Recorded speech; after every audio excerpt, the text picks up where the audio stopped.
Known as the lawyer by day, DJ by night, DJ Allen King is a member of the legendary Chosen Few DJs. The king of multitasking, this DJ has contributed to the house music scene for decades, playing clubs and events around the US and beyond. In the beginning of the pandemic, he created a new show on Twitch called Saturday Night Live, or SNL as his regular viewers call it. Each Saturday night, hundreds gather to enjoy music and chat during his 6 to 7 hour long show. Today I speak with this multi-talented DJ and game changer on creating a community and expanding his audience in the midst of a pandemic. Ladies and gentlemen, I present to you a game-changing DJ, Allen King. You are busy, girlfriend, doing all that Defender stuff, and I don't know how you do it all. Of course, look at me talking. Look, I said, that's what we about to talk about, how you do it all. I wanted to talk to people that I call game changers. So that would be people who have gone beyond just saying, hey, I'm going to a virtual stream, but doing something completely different with it. And you were one of the first people I wanted to talk to just because SNL has kind of blown up and become so much more than just, Allen King is DJing on a Saturday night. It's really turned into this community, really. Like you got stands out here now. So I kind of want to start at the beginning. Like I know you kind of started doing your show on Facebook, but what was the catalyst as far as just saying, you know what, I'm going to do this on a regular basis? Well, the main thing was I was so frustrated with Facebook because, Facebook throws you off and you got to restart. And so, when the pandemic was starting, I was doing some live stuff on Facebook and even before then, but it was such a pain in the butt getting, thrown off and restarting and all that. And so I was one of the first DJs, I think, at least in our scene that kind of investigated Twitch and, learned that among other things, you apparently wouldn't get thrown off over there. Right. So I was feeling kind of like a pioneer going over to Twitch and figuring that whole thing out. And, I really, obviously I felt I have some following, but, you never know who's going to come over to some platform they've never heard of. And, right. And, and there's really no other reason to be there. It's not like a social media site, so there's no traffic. So that was kind of a risk. And then I also at the same time decided, you know what, I'm going there and I'm going there exclusively. And if folks want to hear me, that's where they have to come. That's where they gotta come. Yeah, I mean, I get the, broadcasting on multiple channels and all that, but I just felt it never made a lot of sense to me to sort of divide the audience. You got some people here, some people there. So I think one of the things that's special about SNL is that everybody is, in the same virtual room, and so that's worked out really well.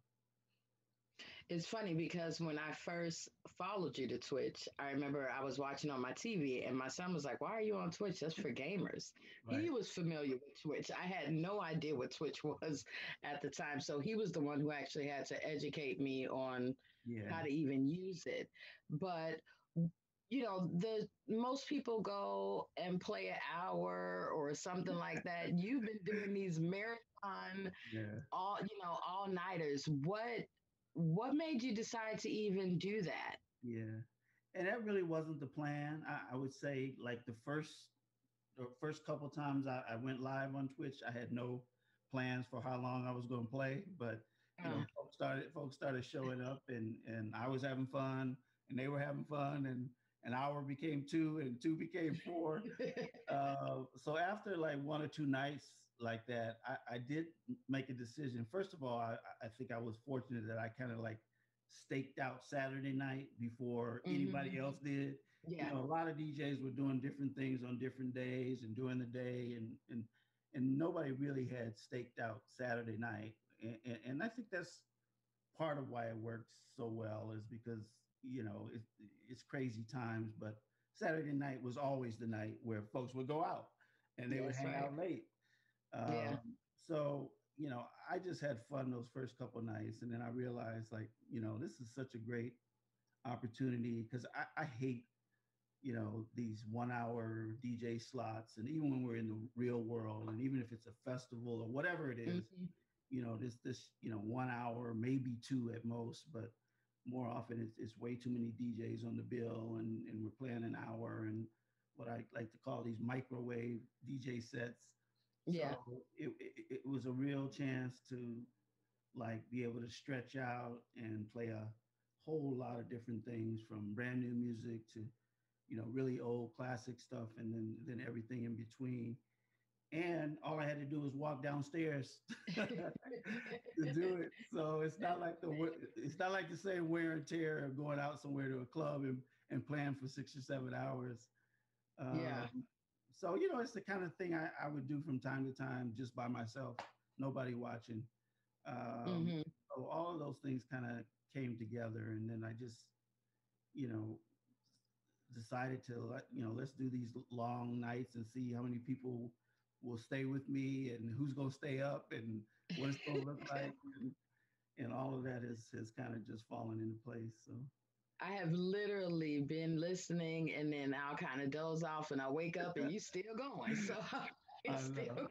there's so many people like that, and then there's people in Europe or whatever, and I know what time they get up, and or when they're going to join it, and that sort of thing. So it's been cool. So what kind of preparations, if any, did you have to make at your home to make all of this work? Because people don't realize it's not just you Yeah, going downstairs and flicking a switch. You have right. to do certain things to make a show.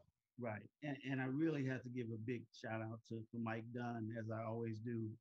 And Mike is probably our most techie of the chosen few. I mean, Yeah. Mike, there's nothing that Mike doesn't know He about likes his anything. gadgets.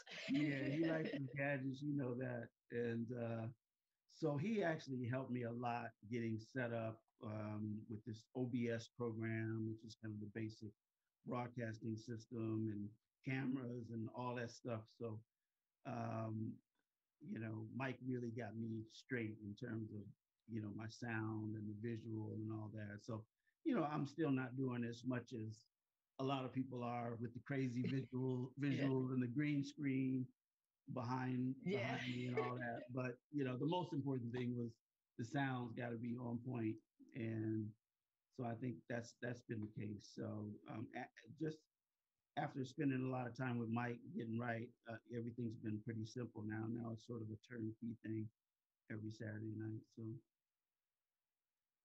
You mentioned being able to play as long as you do, kind of these marathons allows you to kind of stretch. And a lot of DJs talk about loving those moments where they get to do that, but you do that every week. So, how do you make sure that your catalog and your music is fresh and it doesn't get repetitive or redundant? yeah, no, that's a good point, and I worried about that. And I mean, first of all, I'm a music shopper, so I spend a lot of time during the week crate digging in the virtual crates. So Yeah. I'm always playing some new stuff every week. Number one, but I mean the other thing is, when you're an old man with this gray hair and you've been doing this for this long and collecting so much music, um, it's amazing. There's some stuff that I'll repeat, but I'm almost positive that every single week I'm playing something that I haven't played at all on SNL. And so it's just sort of like trusting your catalog, trusting your knowledge of Mm, your catalog. And I usually think about how I'm going to start, although that doesn't always hold true. But I think about, I'm going to start with classics, or I'm going to start with new stuff.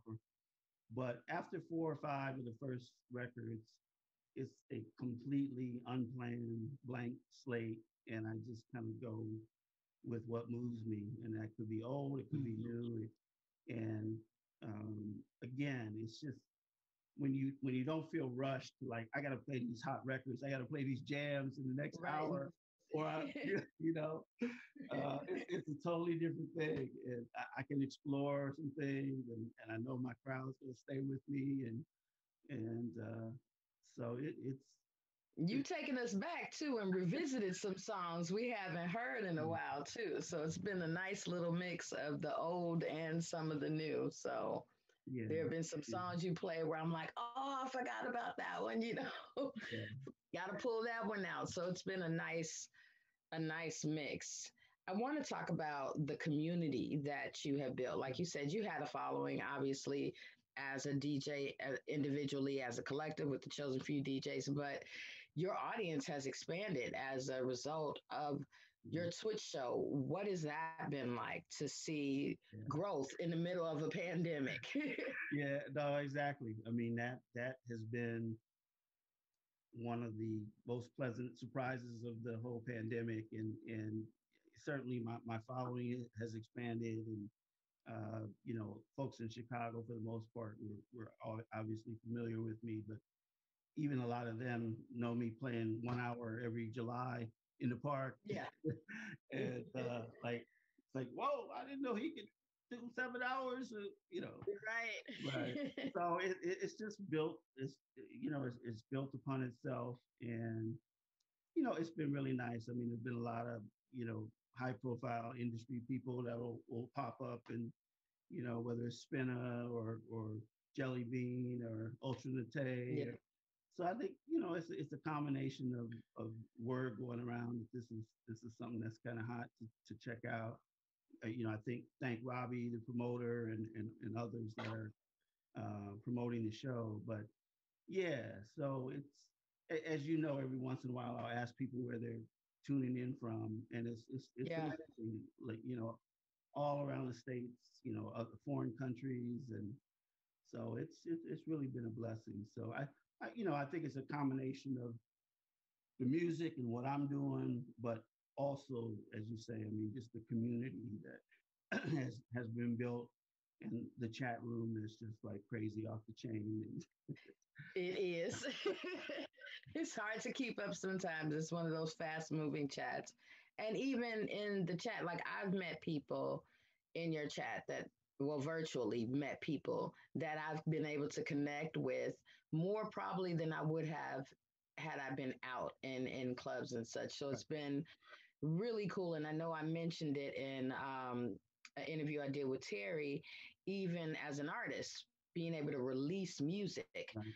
via you guys in these platforms has allowed me to connect with people who like your music totally Absolutely. different. I can literally have a conversation with someone who is telling me they love the song. So for me, the Twitch chats have been extremely valuable as an artist to be able to talk to people about what your songs meant or what this meant or why you wrote it. They're able to kind of interact with you one on one. Do you feel like the community that you've built has allowed people to know a little bit more about you as an individual and a DJ? Do you feel more connected to your followers? Yeah, definitely more connected. And I've never been a big like talk on the mic guy, so that's a little Yeah. bit different. And but I think people appreciate some interchange and back and forth. And um, but yeah, I mean, it's for artists and DJs, it really has been a blessing, because the reality is, as much as a lot of people love house music, at a certain age and certain family situations, they're just not going out much, Right. if at all. They're just not going to go Right. out, but they will, be able to sit on their couch or lay in the bed and be tuned in, So um, we've kind of unlocked an untapped audience that just didn't go out anymore and wasn't going to go Yeah. out anymore, which is why Yeah. I think this whole thing is here to stay, in some respects. I mean, if we ever get back to quote unquote normal, I Right. don't see this thing, and not just my show, but this concept going away, because there's still so many people that love the music, but just for whatever reason, they just ain't gonna go out, or not go Yeah. out on the regular. So I I think it's something definitely think virtual entertainment is definitely here to stay yeah, yeah, across all boards. right, I think that's one thing. So obviously we were kind of joking earlier, but you're a lawyer, you're a DJ, you're also a new granddad. How are Right. you keeping yourself balanced? Because you're juggling just as much as I am. So, how are you keeping everything balanced?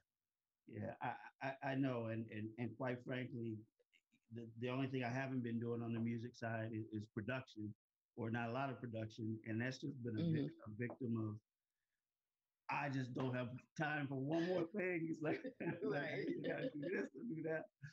Um, but I've been balancing that for quite a while now, and it's actually better in some respects if I'm only, for the most part, playing one night a week, and I can focus on Saturday. So Mm, I'm I'm doing my day job. I'm trying to be focused during the week, aside from spending time on Track Source and other places right. to dig for music. But um, I imagine like a lot of the people that watch the show, there's that thing hanging at the end of the week that like if I can just get through the work week Yep. and get to Saturday night.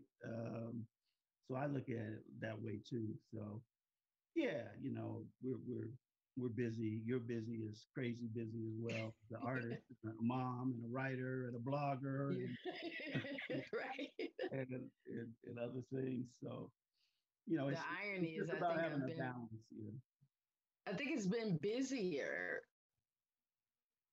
during the pandemic than normally. Like it seems like I'm in front of a computer or something, Right, even more so. And I'm not complaining about that. That's a blessing. But right, I always, you know, with everything going on, because it's been a lot in the world, and we use music and art as a release, and you have new life to celebrate and all these other good things. But I've often wondered, aside from just the love of playing and wanting to play, do you think creating this platform and this avenue was good for you, just mentally, as we're dealing with the chaos of pandemics, election, Trumps, all this other stuff? Was yeah, that good for you? yeah. No, for sure. It's a different kind of outlet, and an interesting thing is that I use my iPhone, my regular iPhone, as my camera. So I literally, once I set that up, it's like I got probably 7 hours where I'm not looking at a text. I'm not Yeah. thinking about who's calling me. I literally can't see any of that. And so it's sort of it's helped to totally unplug from the world and even to unplug from social media. And Yeah. once I hit start streaming, I'm fully absorbed for the next 6 or 7 hours in that enjoyment. So it's been a nice way to get away from some of the madness. So yeah, for I sure. could not agree with you more. That's my shut off the world, put everything on do not disturb, Exactly. and there's no email, there's no CNN, there's not that. Exactly. So definitely healthy to do. So kind of closing up, what for you has been the greatest lesson from starting a platform and say, I just want to play some music, to where it's come now? What's been the greatest lesson that's shown you? Um, I'll say a couple of things. The concept of if you build it, they will come. I feel that about this because I always felt good about my following and certainly my talent and all those things. But again, to sort of go off into an unknown platform and that has no traffic on its own. So there's this sort of accomplishment of if you build it, will they come or won't they come? Mm-hmm. And then you know to get vindication, not vindication, but verification that people like what you do, and Mm-hmm. they become regulars, and the regulars become more regulars, and to have the consistency of people that show up every week. And again, it's certainly not totally about me, and it's a community that has developed in some respects. While I'm doing my thing, they're on the chat. You guys are Yeah. developing your relationships and community as well. So The King's Um, Court. yeah, I mean the King's Court. I wasn't expecting to have anything like that going on, especially created by other people. Um, but I will say this, and one of the things I do, and I did that even before I was on Twitch or any before any of this virtual stuff. And any good DJ really should know this very simple thing, and that is in our business, you play for the women. All good Yes. DJs should know that you play for the women because when the women love it, when the women are on the dance floor, the men will follow. And there's a lot of DJs out there that have like never figured that out, and that can be a lot of things. But you Yeah. all tend to like more vocal music, unless you want it rough. But that's another conversation. but so it doesn't go unnoticed that I have a lot of female fans of the show and all that, and part of that is there's a way to play to women, and I'm conscious of that in the types of things that I play, and because I think the primary audience, at least the ones that want to chat, uh, Yeah. mostly, mostly women. Yeah. So that's been one of the things that I think has helped the growth and the development of the show as well too. I'm always mindful of that. I think that's a very distinguishing part of your show, and why it stands out is the community that you've been able to create, because it's not just general conversations. People are literally meeting and greeting and interacting with each other Yeah. and checking on each other, quite frankly. Are you okay? Hey, I'm driving. Check in when Right. you get home. So I think the community that you've been able to create, not just adding more followers to your brand, but to create this SNL family. That's what we kind of call ourselves. And I thought recently you did kind of I want to say a family album, a family Right. photo album on the show, where people were able to actually put faces to names. All of those things have been invaluable when we've been so distant from each other. Those are the moments that have still been able to keep us connected, Yeah. and so you don't feel so isolated. So we're on virtual dance floors instead of actual ones, Yeah. and that's what changing the game means to me, for lack of a better word. It goes beyond playing great music, but really creating a way for all of us to stay connected, and thus maintain our sanity, Right. for lack of a better word, because some of us are very isolated and at home, and that part of the week is our moment where we get to interact and say hi to our friends and virtually hug them and things like that. So I think the community that you've been able to create is really outstanding. Yeah.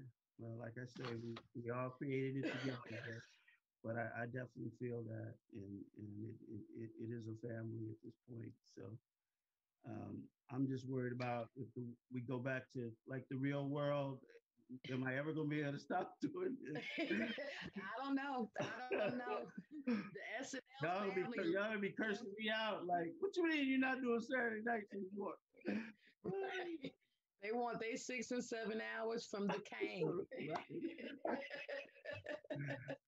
Yeah.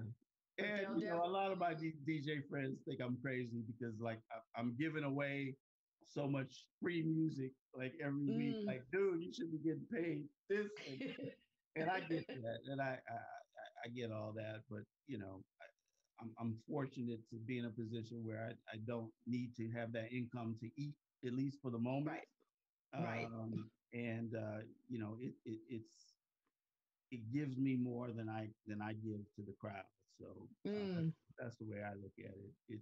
It's my own investment in my sanity and my health and happiness. So Yes. so, A little bit of joy on a Saturday. Nothing wrong with that. So what have you thought about what SNL could be, or what it would look like in the future? I know yeah, people are already trying to plan an SNL family gathering of some sort. yeah. Yeah, I thought about things, and I see some of the chatter about those kind of things. I mean, I think when it's safe to go back out, it would be nice to have some kind of SNL event where folks can, or series of events that folks want to come in town, and maybe it's around the picnic time when it makes sense Mm-hmm. for folks to come in town. But I'd love to do something in a club or in a somewhere where Yeah. everybody can meet finally in person, and try to keep the same magic that we do on Saturday nights. But other than that, I don't have a lot of plans to change much. I'm not gonna try to make it any more fancy or anything like that. Just keep Mm-hmm. doing what we're doing, and hopefully grow the family and grow the audience, and that's kind of my plan with it. Did you think it was going to turn your Saturday Night Live would actually turn into like its own brand? No, not at all. Yeah, not at all. And there's a few key people that, at least in the beginning, I think were kind of leaders in the chat room that that and I don't have to name names, but um, I think we're instrumental in creating the family vibe and that whole sort of thing. But no, I had no idea it was going to kind of take a life of its own, and be a thing, like you say, Yeah. other than just, hey, Alan King's DJing, you know, Yeah. went live, go see. Uh, Right. Well, so I congratulations. I appreciate it. think, I always tune in on Saturday. I don't always last Oh, six, I seven know. hours, depending on, especially during election season. I was kind of writing and listening, but Sure. it's a fun time. And if it allows you those few hours of release, then for yourself and for those of us who enjoy it. And I've gotten to meet some of my favorite artists on your chat, Lady Right. Alma and places. It's been great for Sure. us to kind of connect. So thanks for putting something together that allows us to stay connected right now. So congratulations.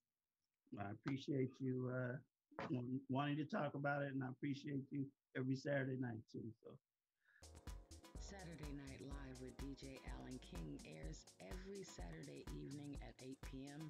Central Standard Time. You can find DJ Alan King on Twitch at twitch.tv/DJ Alan King. Join me on March 12th for another episode of The Game Changers. My guest will be DJ Vince Adams. Make sure to subscribe to my YouTube channel at The Black Widow to get notified every time there's a new episode. Take care and see you soon.